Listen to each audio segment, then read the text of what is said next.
Olá, meus amigos queridos. Olha eu aqui, meu nome é Sidney. Eu estou gravando uma série de preleções a respeito do Evangelho segundo o Espiritismo. O Evangelho segundo o Espiritismo é um bendito livro.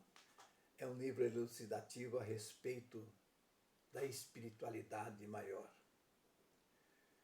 Que Jesus nos ampare e nos dê credibilidade para que possamos passar para os nossos simpatizantes ou não, o que seja a medicina moral ou espiritual, para a nossa caminhada rumo à espiritualidade maior, já que por aqui nós não somos eternos. O apóstolo Mateus, no capítulo 5, versículo 7, registrou a seguinte fala de Jesus no Sermão da Montanha. Bem-aventurados aqueles que são misericordiosos, porque eles obterão misericórdia. Nós podemos fazer um entre parênteses, né? A lei da ação e reação. Idem no capítulo 6 de Mateus, versículo 14 e 15, o seguinte complemento da fala de Jesus. Se perdoardes aos homens as faltas que eles fizerem contra vós, vosso Pai Celestial vos perdoará também vossos pecados. Mas, se não perdoardes aos homens quando eles vos ofendem, vosso Pai também não perdoará os vossos pecados. Então, essa máxima, o capítulo que faz parte do Sermão da Montanha, o qual Gandhi, essa grande figura indiana, assim se referiu. Se perdesse todas as filosofias escritas, e se sobrasse só o Sermão da Montanha, nada teria se perdido. De tão importante que é. É o resumo do Evangelho, né, o Novo Testamento. E Kardec sabiamente coordenou e agrupou no Evangelho segundo o Espiritismo todas as máximas que por trás para nós e traz para os seres humanos toda uma lei natural para a evolução espiritual da humanidade, ou seja, para a marcha do progresso espiritual. Afinal de contas, aqui ninguém vive sem a presença do outro. Somos seres gregários, vivemos em sociedades ou comunidades em que cada um de nós, Deus espera de nós uma missão a ser cumprida. A principal dela é a fraternidade entre os irmãos aqui encarnados. Aqui, todos nós dependemos uns dos outros. Aqui somos regidos por leis que são matemáticas, ou seja, a lei de causa e efeito. O que se planta é o que se colhe. Os quais nos fazem experimentar as mesmas situações que proporcionamos aos outros. Aos outros quem? Os nossos companheiros da mesma jornada. E sendo Deus inteligência suprema e causa primeira de todas as coisas, quem não for misericordioso e bom estará em sofrimento, por contrariar as suas leis.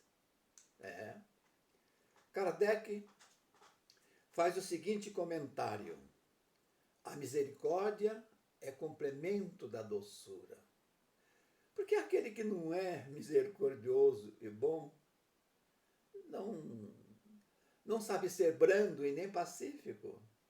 Ser brando e pacífico consiste no esquecimento e no perdão das ofensas. Olha, pois nascemos simples, ignorantes, quer dizer, simples, ignorantes e não maldosos. Vamos dizer, incompletos. Cada um de nós somos seres únicos dentro da escala espiritual que pertencemos. Somos desiguais, ou seja, cada um de nós em uma linguagem simples, temos uma personalidade, vinda de uma formação milenar, ao atingirmos a escala humana. E por sermos desiguais, observa-se que criamos entre nós muitas aflições, questões, e nos tornamos até indiferentes, por não pensarmos iguais. E por sermos da classe de espírito ainda imperfeitos, criamos inimizades, os quais causam-nos muitos desajustes individuais, familiares ou até coletivos. E Kardec comenta que o ódio, o rancor em nós demonstra almas ainda sem elevação, sem uma grandeza. E de vez em quando eu ouço alguém comentar assim: não levo o desaforo para casa. E com essa afirmação, vamos repensar o que seja uma pessoa misericordiosa. Mas Kardec ainda observa que algumas pessoas falam assim: eu nunca perdoarei. Certamente, o orgulho é evidente. O egoísmo, a soberba, e o torna uma pessoa infeliz.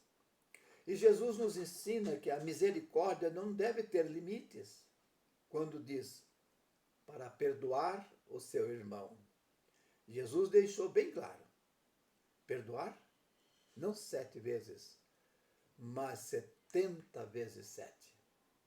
E Deus nos criou para sermos felizes e não para vivermos em conflitos. Que atitude nós devemos tomar quando formos ofendidos por alguém? Qual atitude? Devemos nos entender em particular, para esclarecer a situação, por fim na discórdia, porque a bondade nunca deverá ter limites. Há 2 maneiras bem diferentes de perdoar. Uma é grande e nobre, generosa, sem segundas intenções. É delicada e amorosa. E a segunda? O ofendido impõe condições humilhantes e faz sentir o peso do perdão ao invés de acalmar a pessoa. Irrita. Ele demonstra e impõe a ostentação, querendo dizer: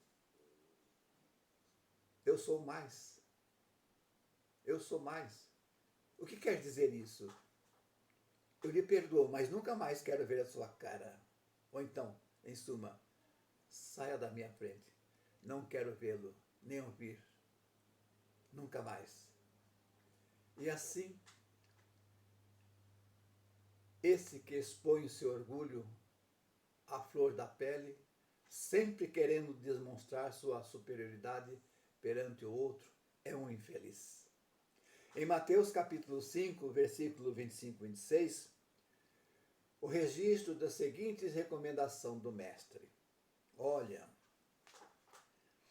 para aqueles que têm fé, que buscam alguma coisa em suas divindades, reconciliai-vos mais depressa com o vosso adversário, enquanto estáis com ele a caminho. Mas vamos um entre parente, como somos desiguais, não se aplica na prática espiritual, morto o cão, morto a raiva. Sabe-se que a morte não nos livra dos adversários ou inimigos. Os espíritos vingativos perseguem-nos frequentemente com seu ódio. Os espíritos vingativos podem nos acompanhar além túmulo, contra os quais eles conservam rancores. Sempre que há oportunidade, como agora, eu coloco em pauta 4 regrinhas que poderemos colocar em prática para diminuir nossas aflições ou supostos acontecimentos futuros. A primeira é como nós vivemos em sociedade. Quando nós cometemos algum deslize, poderemos usar a palavra eu errei. O orgulhoso e o soberbo nunca admite erro, nunca.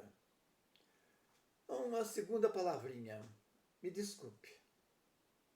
Se o orgulhoso não admite erro, ele não vai dizer me desculpe. Outra, terceira palavrinha, eu preciso de você. Por vezes o orgulhoso está sofrendo muitos conflitos, precisando de alguém.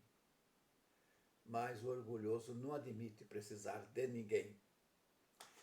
E a quarta palavrinha, que pacifica tudo, é um remédio. Eu te amo.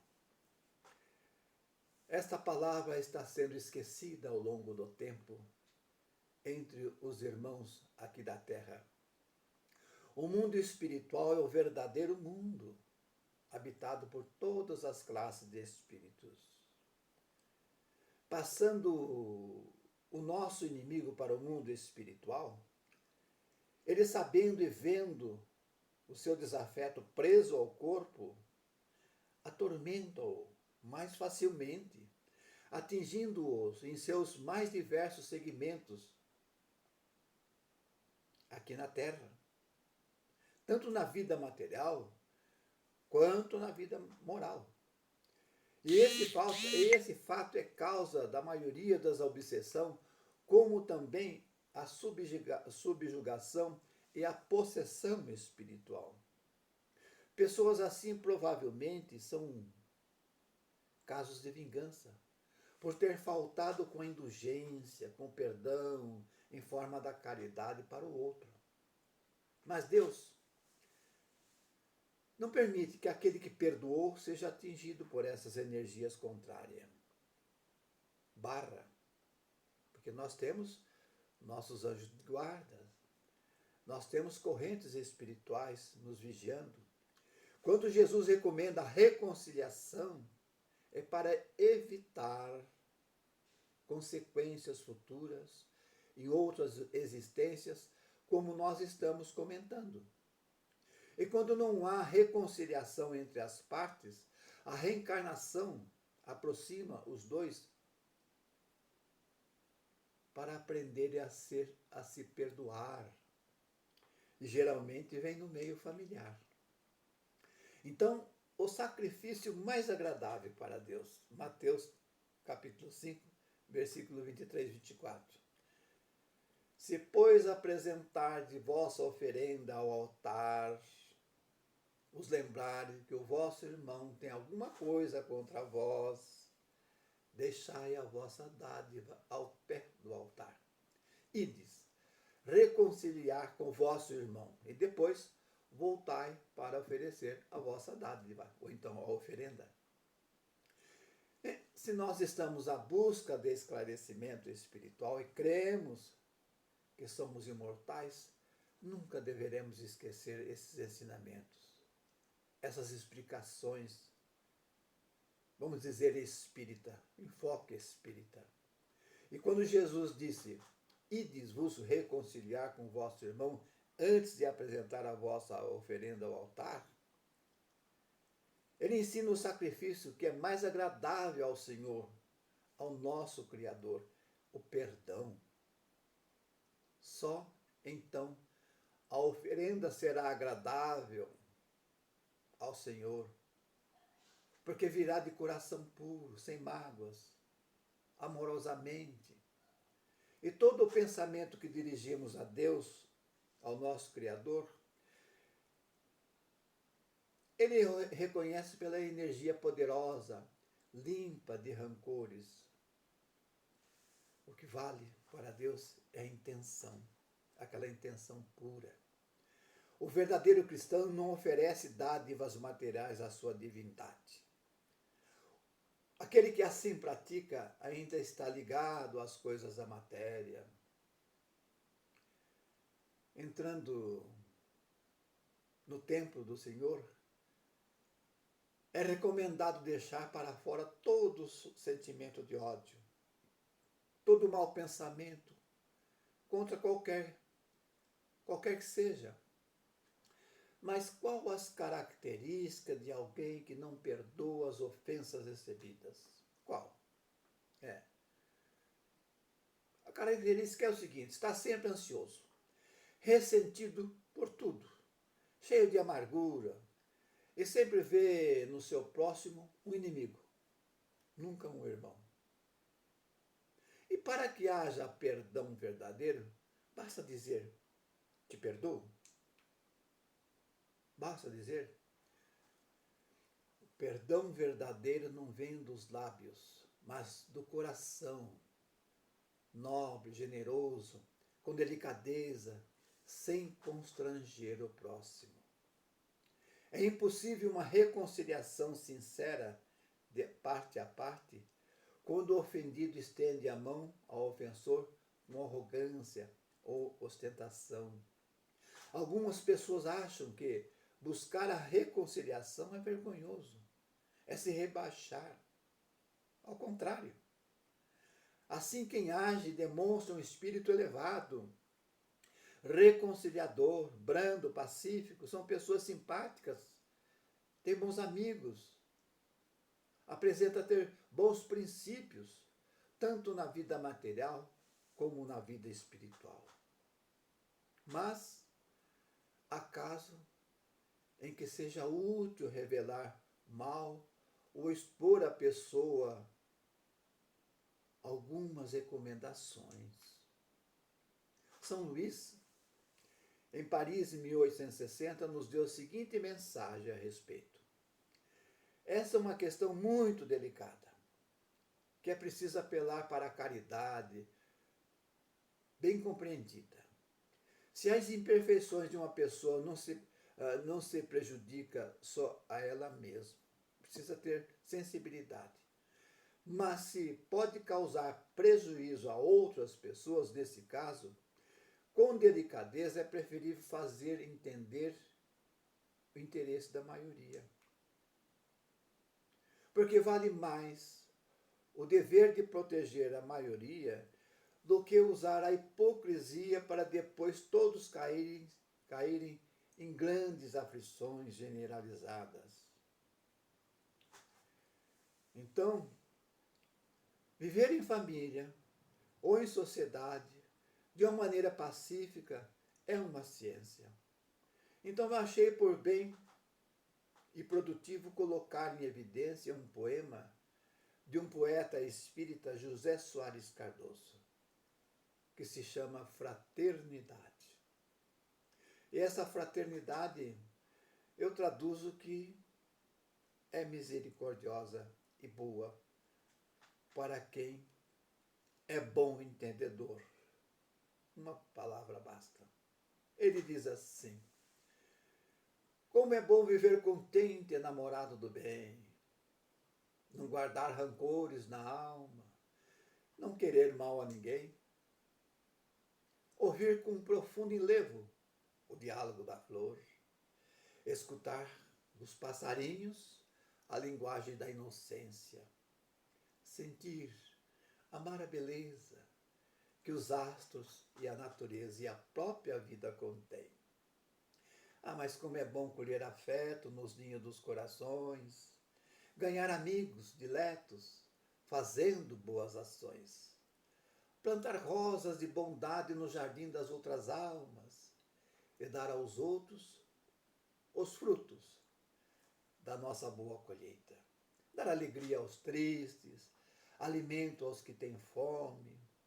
Depois, no final do dia, de Deus o sagrado nome, pronunciar com alegria, num clima de paz perfeita. Ah, mas como é bom dormir tranquilo, tendo a consciência em paz, o coração sempre em festa, pelo bem que a gente faz. Alma alegre, sonhadora, a fitar sempre as estrelas, rosas de amor espalhando porque não pode escondê-las. Coração de passarinho engorjeio de ternura, calor de berço, de ninho, a transmitir a mensagem mais pura de amor, alma toda entregue ao bem, os olhos fitos no espaço, ao mundo abertos os braços e aos pobres estendidas as mãos. Uma observação à parte, terminando esse poema. Aos pobres estendidas as mãos. Nós temos pobrezas espirituais e pobreza material. Um é componente do outro. Às vezes uma pessoa é muito rica, materialmente falando, mas pobre, carente, precisando de um ombro amigo. E o Evangelho segundo o Espiritismo dá essa explicação, que deveremos ser bons independente da classe social, independente de tudo. Nenhuma classe social é superior para Deus do que as outras. É muito bom ser importante, mas é muito mais importante ser bom. Bom, minha gente. Só existe grandeza para Deus quando a simplicidade e orgulhos estão ausentes. Nesse plano de vida, se temos bons amigos, encarnados ou desencarnados, é quando nós aprendemos a pôr em prática o sentimento do perdão.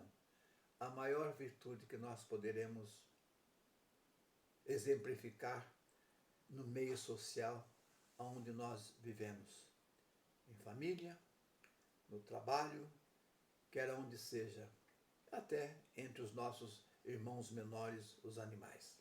Pois bem, eu agradeço a todos que assistiram essas explicações, essa pequena preleção, e agradeço àqueles que compartilharem, colocar para frente, porque nós precisamos levar a essência dos ensinamentos de Jesus para que possamos ter uma sociedade melhor, uma irmandade melhor, para que possamos ter calma, para que possamos ter fraternidade e não estar mais a acontecer o que está acontecendo. Um mundo cheio de brutalidade. Que só o Evangelho, os ensinamentos de Jesus, para quem o segue em seus passos, pode obter harmonia espiritual e dar harmonia para os outros. A minha gratidão a todos.